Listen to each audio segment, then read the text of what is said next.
Il existe un territoire qui résume à lui seul ce que nous venons d'expliquer. Un territoire si petit qu'on le trouve à peine sur une carte.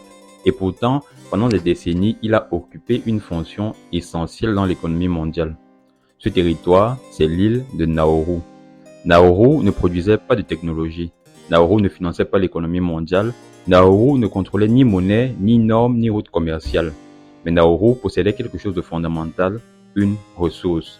Sur son sol se trouvaient d'immenses réserves de phosphate, une matière première indispensable car sans phosphate, il n'y a pas d'engrais. Sans engrais, il n'y a pas d'agriculture intensive et sans agriculture intensive, il n'y a pas de nourriture à l'échelle industrielle.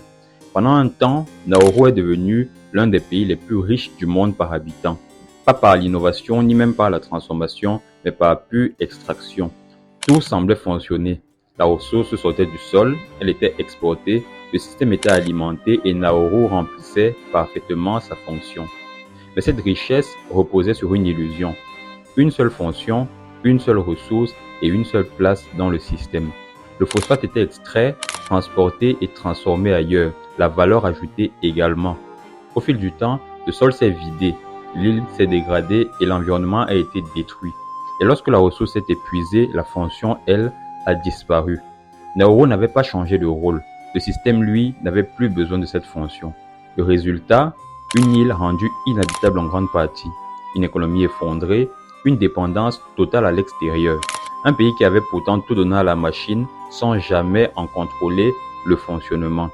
Nauru est souvent raconté comme une sorte de fable écologique, une île qui se serait mangée elle-même. Mais cette lecture est incomplète. Le vrai sujet n'est pas la mauvaise gestion du territoire. Le vrai sujet est celui-ci. Que se passe-t-il quand un pays est réduit à une seule fonction dans un système qui dépend de cette fonction, mais ne dépend pas de ce pays? Le crime de Nauru n'était pas la mauvaise gestion. Son crime était de posséder une ressource vitale dans un système qui en manque cruellement. C'est ce que l'on appelle la malédiction des matières premières. Un phénomène où la richesse du sol ne se transforme pas en puissance durable, parce que la fonction reste limitée, parce que la valeur est captée ailleurs. Bien évidemment, quand un système est défaillant, il ne l'est pas pour tout le monde. Les dirigeants de l'île de Nauru ont bien pris le soin de soigner leurs relations avec les multinationales qui s'y sont installées, qui ont généré d'énormes profits qui ont été partagés à une très grande ampleur. Aujourd'hui, 80% de la surface de l'île est inhabitable car saturée par les déchets de l'exploitation.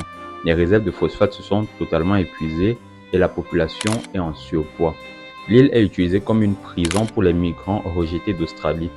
Nauru n'est pas une exception, c'est un avertissement pour tous les territoires dont l'économie repose exclusivement sur l'extraction. Un avertissement pour tous ces pays assignés à une fonction unique. Un avertissement pour tous ceux qui pensent que produire une ressource suffit à en contrôler la valeur. L'histoire de Nauru dérange parce qu'elle ne parle pas du passé. Elle parle d'un mécanisme toujours à l'œuvre aujourd'hui. Ce qui est arrivé à Nauru n'est pas le résultat d'un accident.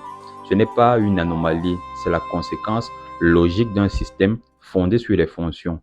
Quand un territoire est réduit à une seule fonction, il devient remplaçable.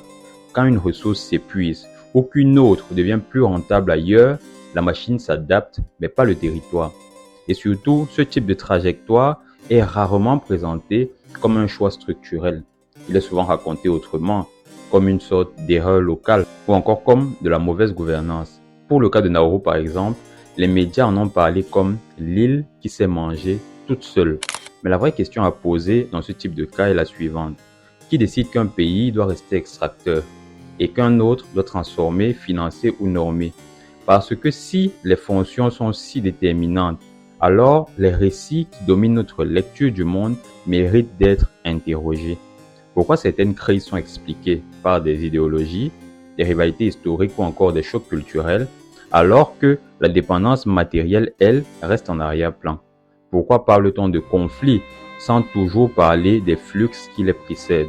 Ce n'est pas que la structure n'existe pas, c'est qu'elle est rarement racontée.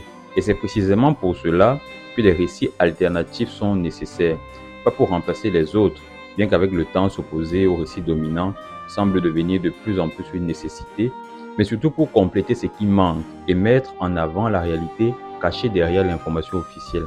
Si ce type de lecture vous semble utile, si vous pensez que comprendre la structure est aussi importante que suivre l'activité, alors vous êtes au bon endroit et vous pouvez vous abonner.